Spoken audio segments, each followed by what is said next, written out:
Hi, my name is Andrew and this is Tank Talks. Have you ever seen a T34 tank and thought, hey, this reminds me of Mickey Mouse for some reason?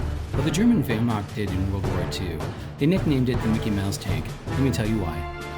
When the Wehrmacht first encountered the T34, they quickly realized it was more than a match for German armor, but there was a flaw in the early T34s that severely hampered its effectiveness on the battlefield.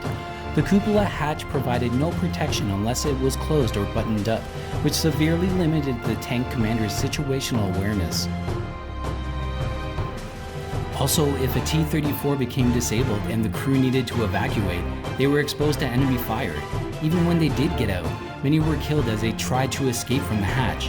The hatches didn't provide protection from the most likely place the enemy was firing from, directly in front of them, enemy lines. It's almost as if the Red Army didn't care about the individual lives of their Soviet comrades. Soviet engineers realized they had to do something, so they installed a massive hatch for both the loader and commander. Russian tank crews admiredly named it the stuffed bun because, well, it looked like a stuffed bun. Problem was you couldn't see over the hatch. Turret crews had to peer out the sides, which limited the commander's field of view, and just imagine being in this awkward position scanning the horizon with binoculars for hours on end. Plus, it was heavy.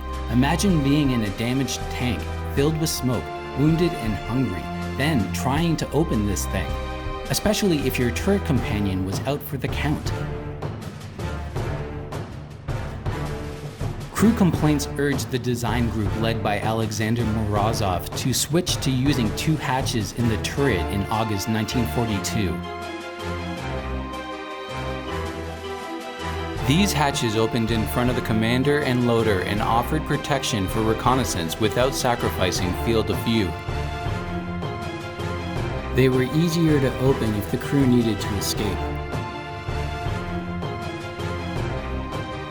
There was also enough armor to protect Russian tankers from German machine gun fire, giving them enough time to scurry to the rear of the turret where they could be protected from the main guns of enemy tanks.